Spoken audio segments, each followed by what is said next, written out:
So hi everyone, my name is Lauren Dixon. I work with the Central Arkansas Library System as a small business programmer.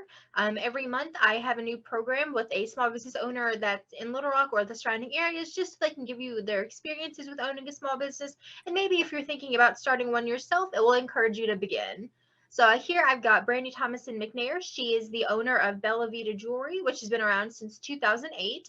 Bellavita Jewelry can be found in over 200 plus brick and mortar stores across the US and Canada, and she has her retail shop physical location in Little Rock. So, Brandy, if you want to tell us a little bit more about yourself.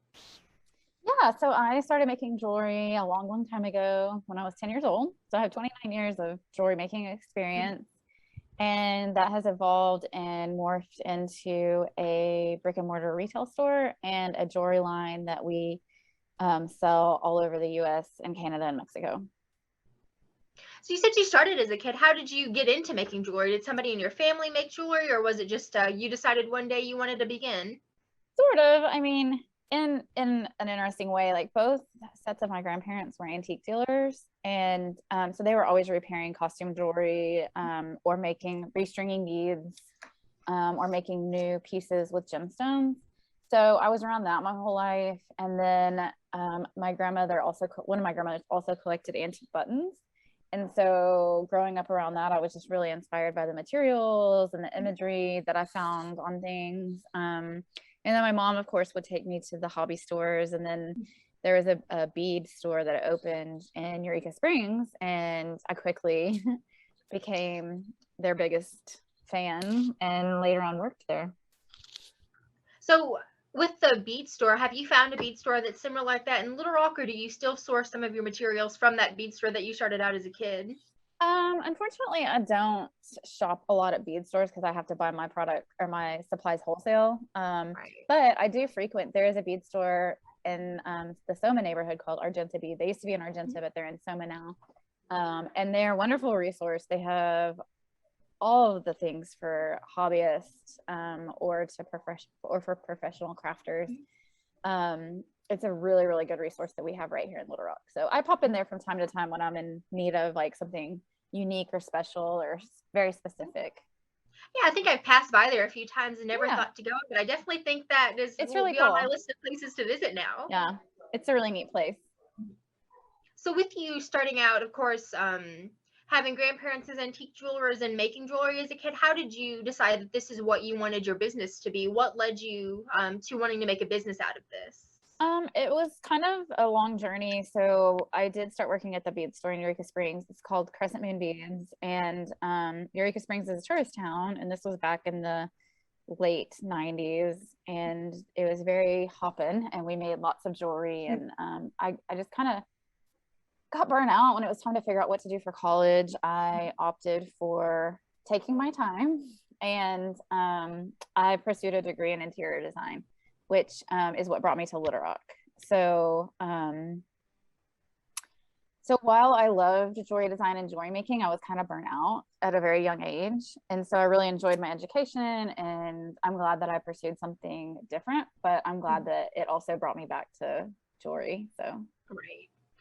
So when you first started Bellavita Jewelry, did you have a business prior to that, or was Bellavita Jewelry your first business? that was my first business. So I graduated college in 07 and moved to Little Rock for a job at an architecture firm. And then that's when I started Bellavita. I just kind of missed working with my hands and making stuff. And so I pulled out my tools and my box of beads and made some Christmas gifts and had a little Christmas show with vintage jewelry and some of the stuff I made. And that was a hit. And then Bellavita was born.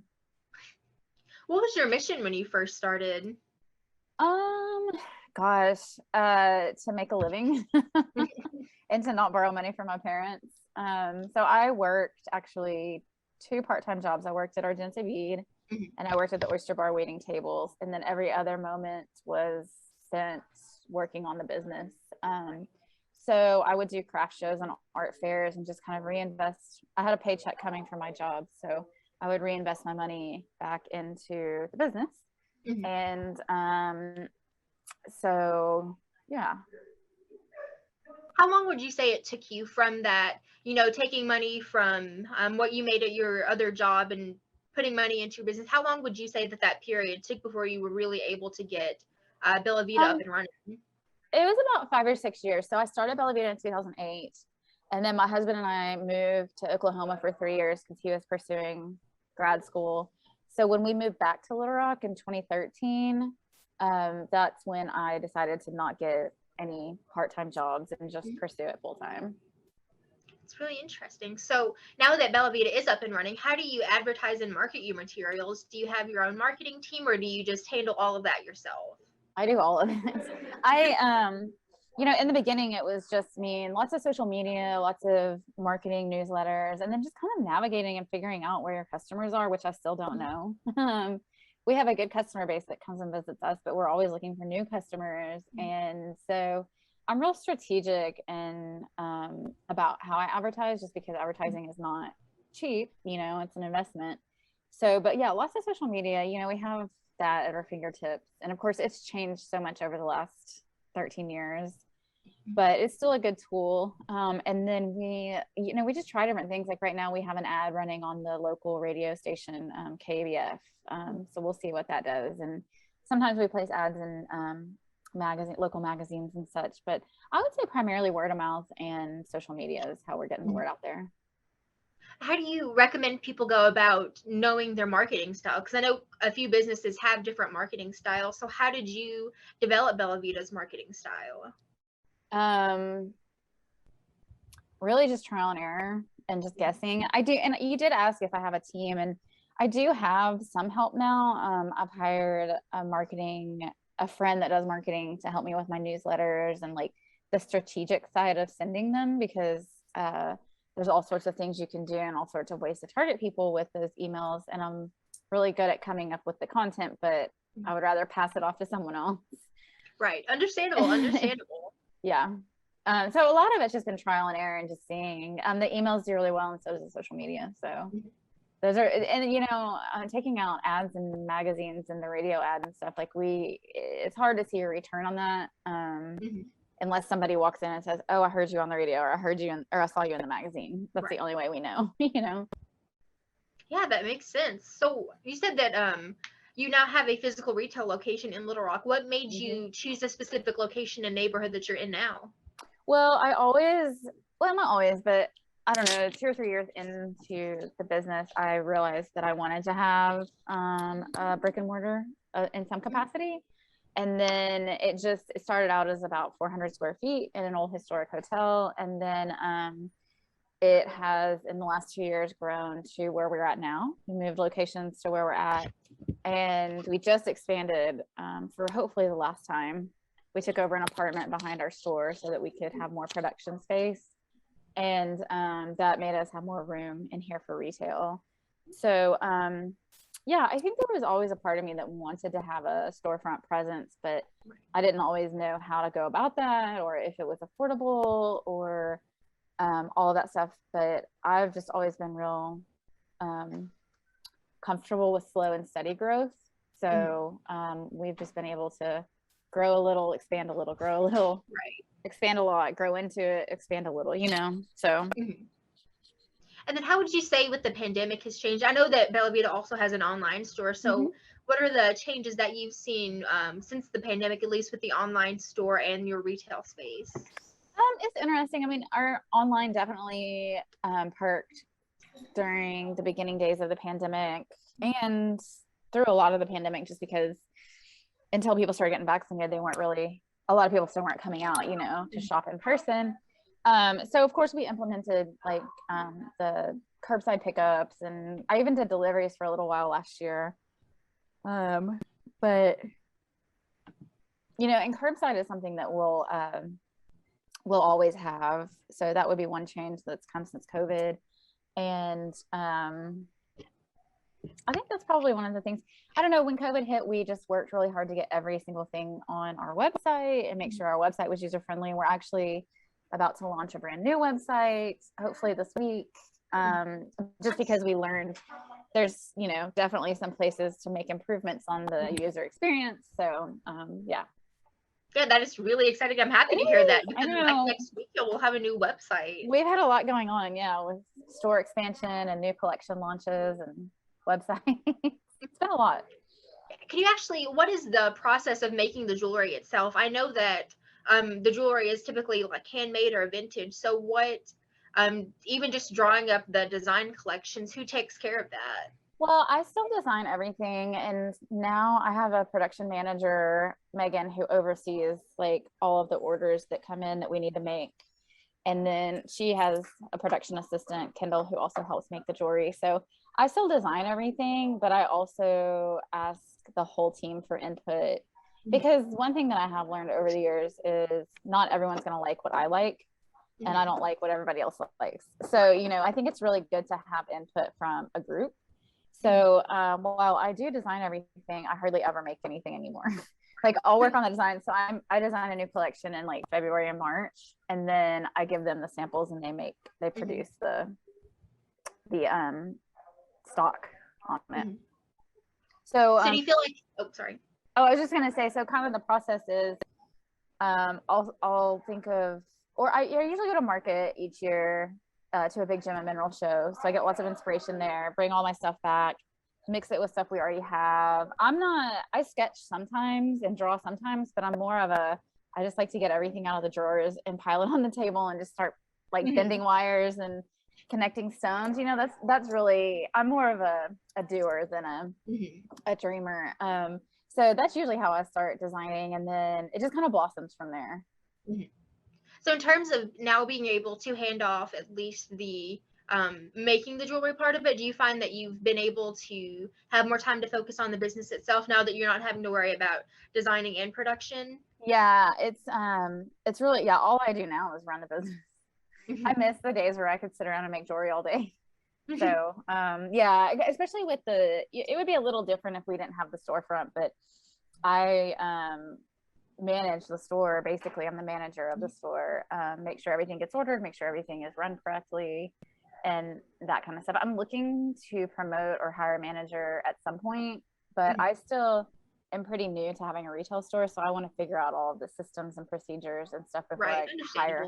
Yeah, before I have that expectation of someone else. And I really like having my voice and hand and everything in the store too, because I think people want to come in and see me and that kind of stuff, you know, so it doesn't bother me. It's just I would like to not be so busy all the time. Personal, you know, like right. You touched a little bit on it. You know, you're basically the manager of your store, but as the owner of the business itself, what are some of your responsibilities?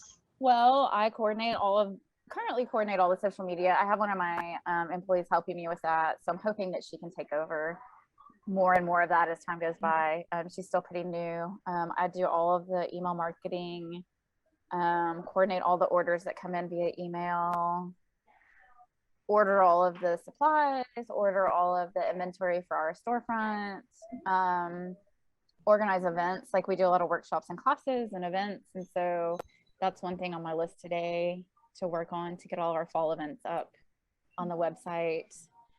So that's kind of in short. There's so many things. Accounting, I actually just hired out accounting, bookkeeping for the first time and pretty much ever since I got trained on my books. I decided that was something that bogs me down. So I was like, I'm going to hire this out instead of social media. So we just switched to that. So that's nice that I don't have to worry about the bookkeeping anymore. Yeah, that's probably one less thing you have to worry about in your already busy schedule. I don't mind it. It's just the time that it takes. Yeah. So. And then I heard you mention that Bellavita offers workshops and classes. Can you tell me a little bit more about those? Yeah, we do anything from, we do several different jewelry making classes, like bead stringing, earring making, hand stamping, wrapping a crystal, macrame. And we're always looking to add to the jewelry. So if somebody suggests something, we're usually all ears and can implement it. But we also have outside artists. So we've done watercolor, we've done ceramics, we've done floral arrangements.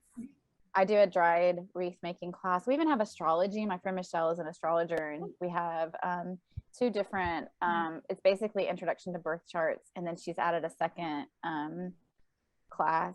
It's like part 2. So those are really fun.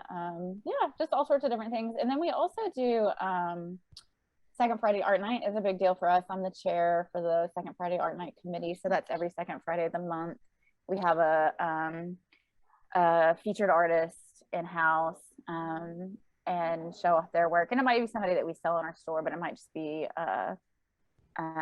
someone that we like their work and they're looking for a place to sell. So yeah, that's really interesting. At least whenever I first started doing some research into Bellavita, I did not realize that you, or at least your business, offered all of these different things. I think that's extremely interesting how you don't just focus on jewelry, it's jewelry plus like astrology and just a bunch of other shops just to even just get people into the store. Yeah, well, it's, our focus, so the store always started out, the focus was always our jewelry. And then as we grew into bigger spaces, we added a crystal bar and we added apothecary and candles and a small section of clothing, which is all slow fashion, all fair trade or ethically sourced. So that's the thing. Our focus is our jewelry, but we also want to educate people on slow fashion and fair trade. And then we want to support other female entrepreneurs and also local artists. So those are always like the priorities when we're looking for new products, that they come from one of those backgrounds before we put it in the store. But yeah, we try to support as many local artists as we can just to give them a place to sell their goods. And actually, would you be willing to give at least our audience right now a bit of an explanation of what slow fashion and slow trade is? Yeah, slow fashion and fair trade. So slow fashion is opposite of fast fashion, which is going to be your name brand, a lot of your name brand, like let's see, like affordable bargain apparel, basically, like Forever 21's, Walmart brands.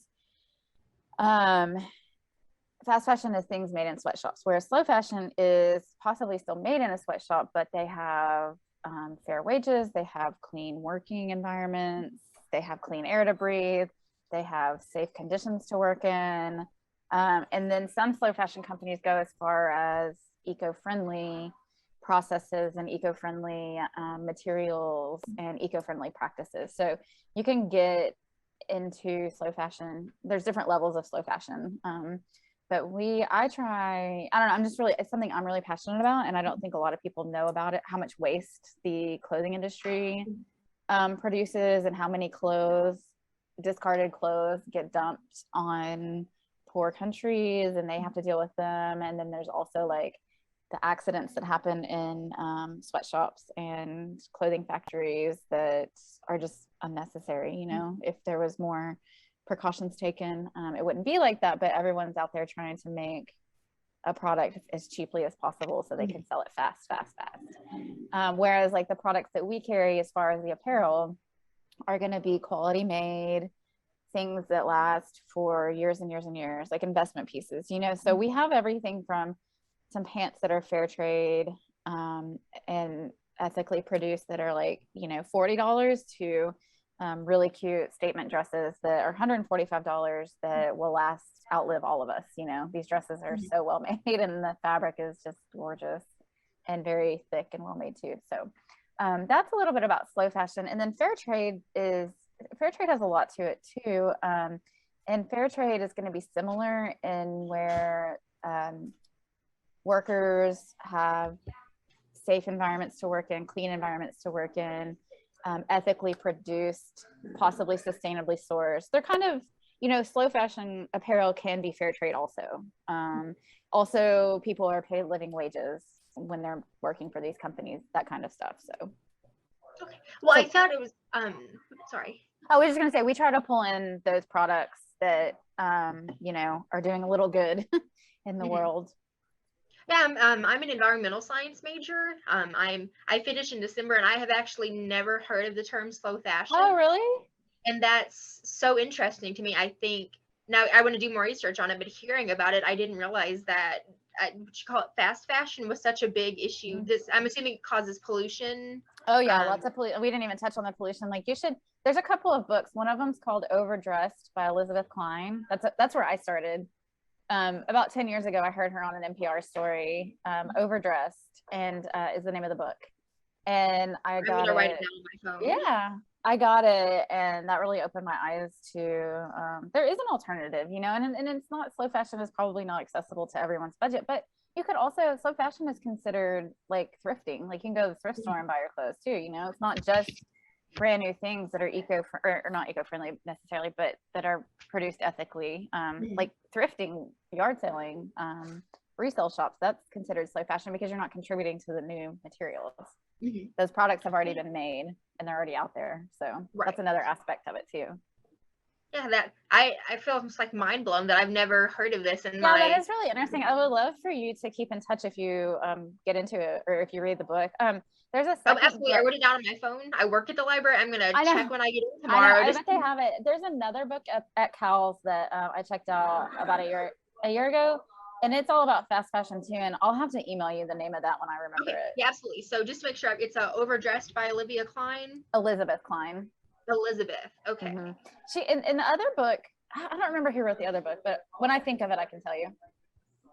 Okay, yeah, no problem. Just shoot me an email. Yeah.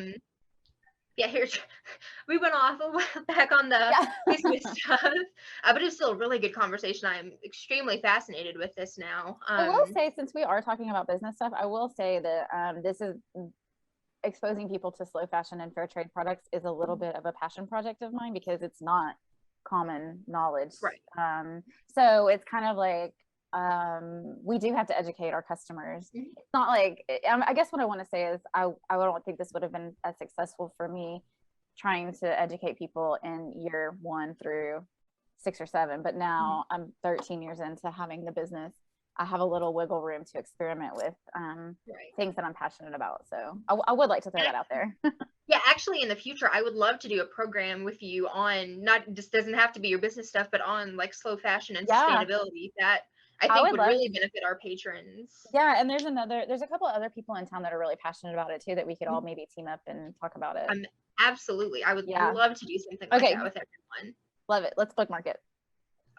Okay. And then, back to Bellavita now, what do you attribute your jewelry business's success? I know you said there's a lot of preparation that went into it, slow growth and expansion. But do you think that there are some other things that have played into how successful Bellavita has been?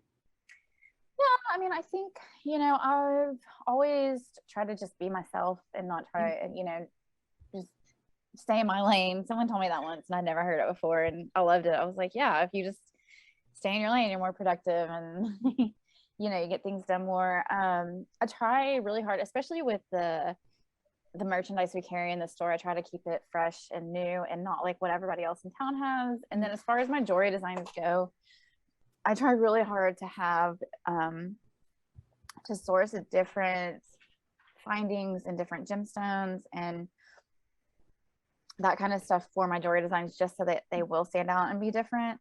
Since I've been doing this so long, I have,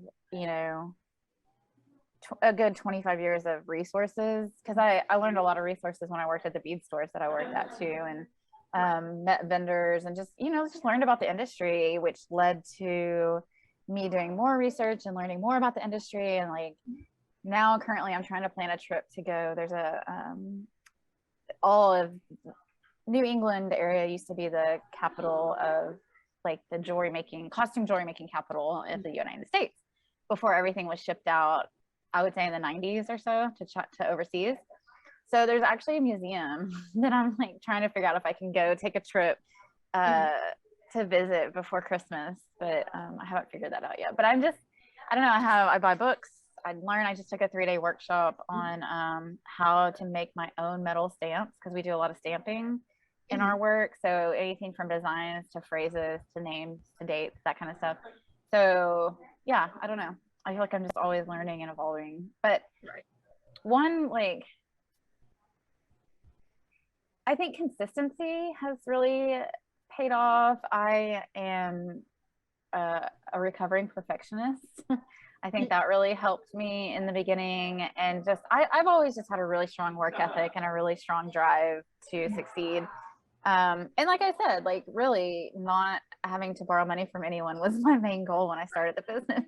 And I was like, well, that would be cool if I could do something that I like doing at the same time. And I never set out like in 2008, like this is not what I mean, it's not like I don't think I ever really thought about where I'd be. I think I was just working in the moment to moment at that point. And then I guess when I opened the store in 2014 is when I was like, okay, let's do this. And now with this last expansion, I look around and I'm like, I have 5 employees and A full retail space. all of this square footage. Yeah. I'm like, what are we doing here? This is crazy. Like, it's a lot of hard work and a lot of dedication. So I guess dedication and just have, the work ethic and the drive to succeed. So. Yeah, and then I think you touched on this a little. We touched on it a little bit earlier with the using slow fashion and sustainable products. What are some of Bellavita's other goals, at least right now or for the future? Well, this is interesting because I just kind of had this realization recently. But when I started Bellavita, the name Bellavita came from it means beautiful life in Italian, and so my mom's family is Italian, and that was just kind of a nod to my Italian heritage. And with my design background, I know interior design is not surface level. Interior design is the way we live in a space, and space has always been really important and personal to me. Like, I have always had an appreciation for placement of everything in my space, and then onto the decoration. Like, of course I want it to look beautiful. And so back when I named the business, I was like, beautiful design or good design leads to beautiful lives, because I always thought that maybe I would have a little bit of a design business on top of the jewelry business, but that's a little harder. I don't think I want to do interior design. But anyway, so now a few years ago I was thinking, and I was like, well, not beautiful or good design isn't accessible to everyone. And so I was really like torn on my business name, and I was like, but I can't really change it at this point.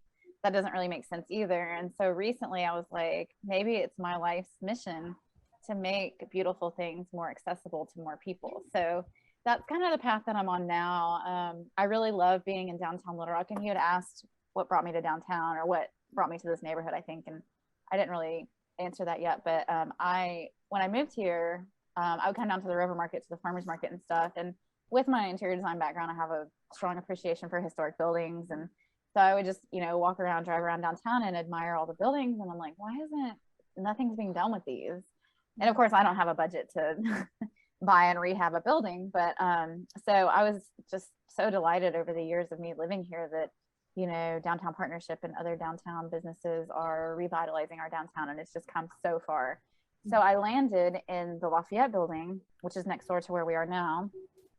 And after 4 or 5 years in that space, I mean, I shopped for spaces all the time. Like, I always had my ears open for a better space, but I just didn't want to leave this corner of downtown. Like, I love this 6th Street, kind of dubbed it the creative corridor. So it's 6th and Main, right by Threefold. Like, I just love this neighborhood. And so it was so important to me to stay. So when our new space opened up, it was just a no-brainer to jump on it. I love it here. So I know that was kind of long-winded, but oh no, I'm extremely happy to hear that you love the location that you're at. And I think that's a really nice goal, because when I personally think of jewelry, a lot of times I think of it something that if you want a really good piece, it's gonna set you back quite a bit. And so I think it's very admirable that your goal is to make it at least a little bit more accessible. And I think too, I know that was a long answer. I think too, what I was getting to with our downtown community is I really love this community.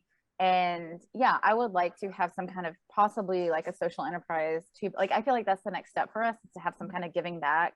We do participate and donate to a lot of stuff, but I want to have a part of the jewelry line that either donates, buy a necklace that gets donated to someone that can't afford one, because I also know how personal and sentimental jewelry can be, and comforting too. Like, even if it's not made of gold or sterling silver or a fine metal, even if it's just like one thing that we do, my dog passed away a couple years ago. And so that was one of the hardest things I've ever been through. Like, I hadn't experienced anything like that ever.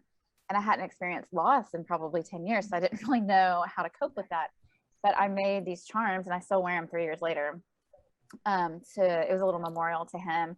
And so I started as to like honor him and to just comfort people. I started making, if I saw someone on Facebook and they had to say goodbye to a pet, I would make them a free little memorial charm.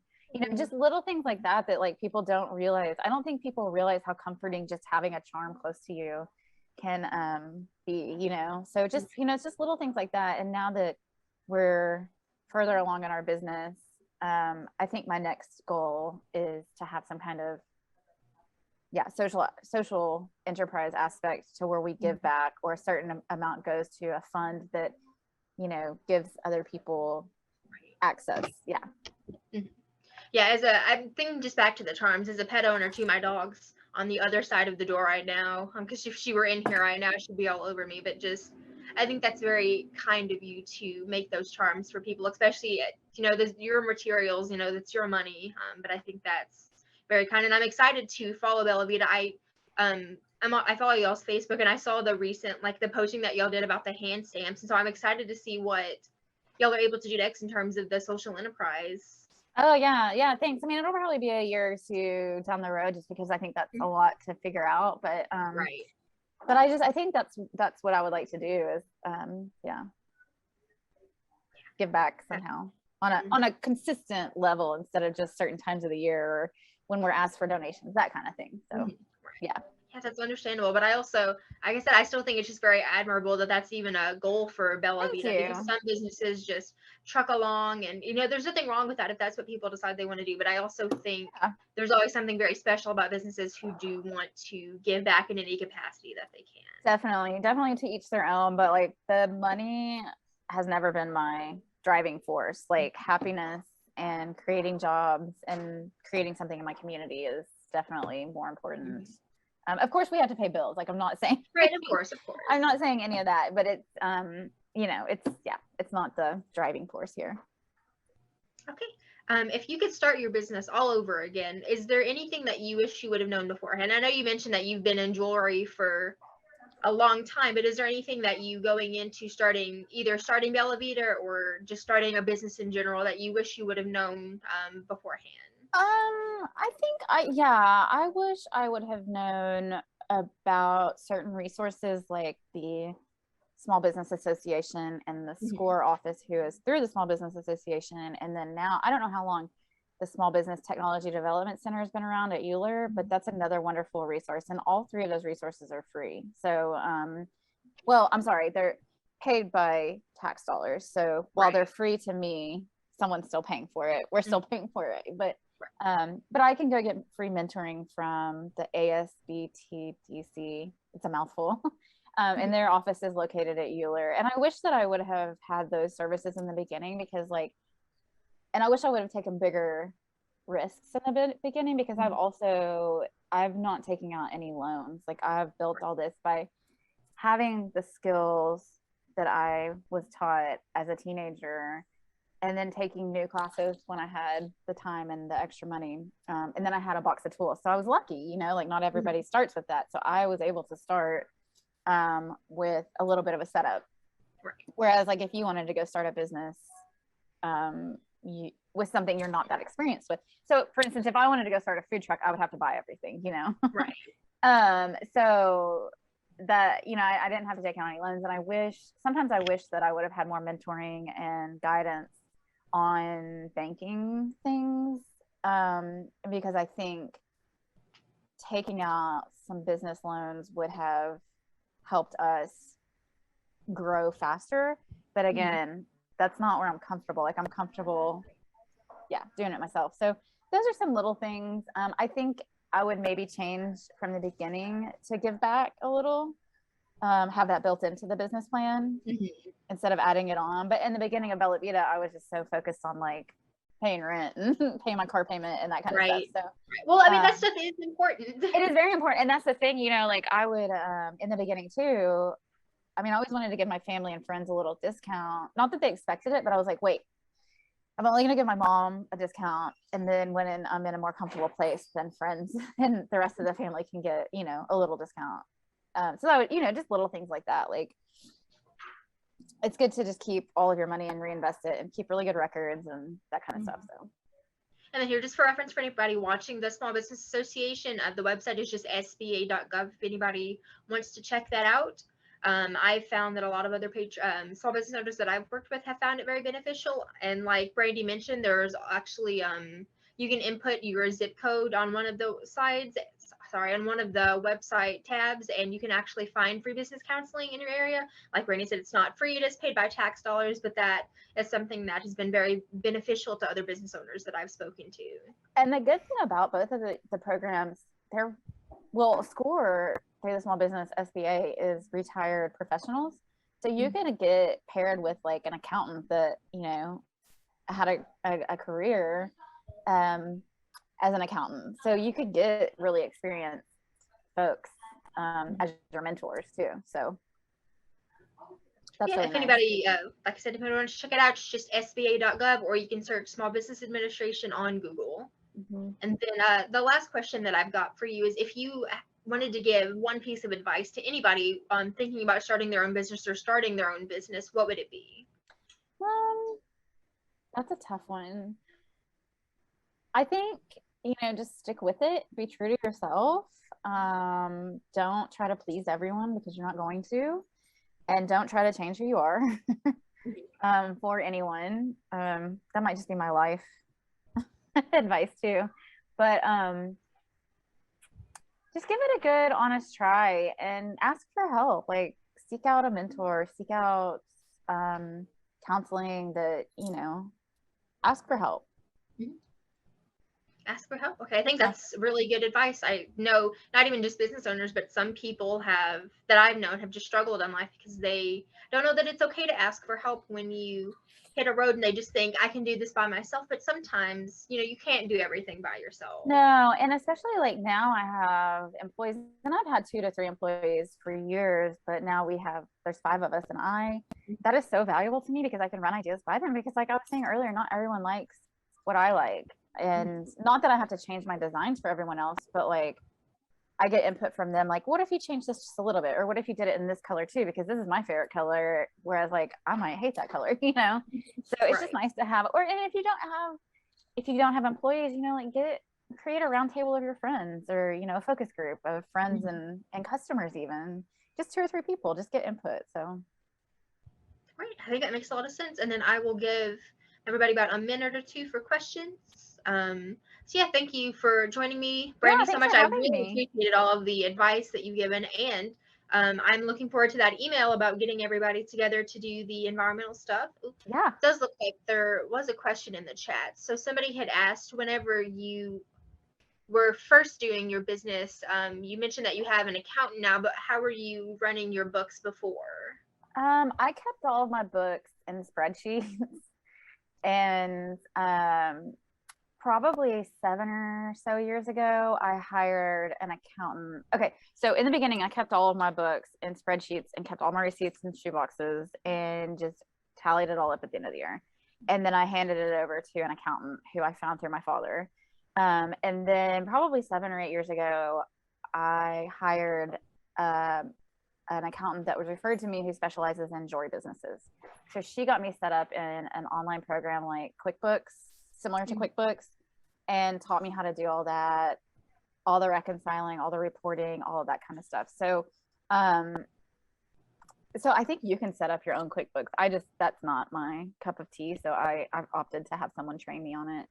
And now I decided, since I did try to hire out my social media for 3 months, and I realized that hiring out social media for a company like mine is really difficult because it's such a personal voice, that I realized the other things that bog me down are accounting and book work. So I opted to hire that out instead of the social media. So now I went back to, we're doing all the social media in-house. So I had to make that choice of like what seems more important. And accounting, you can't get, well, to me, I can't get creative with it because I don't know what I'm doing. So it's better that the professionals are taking care of it. So yeah, well, I just want to say the person in the chat said thank you for explaining that. Yeah. And I think that was all of the questions that we had, and we covered all of my questions. So I thank you so much again for your time and doing today's program with me. But yeah, I look forward to I appreciate it. Yeah, I look forward to speaking with you in the future. Yeah, sounds good. Well, I hope you have a good day. Bye, Brandy. Bye.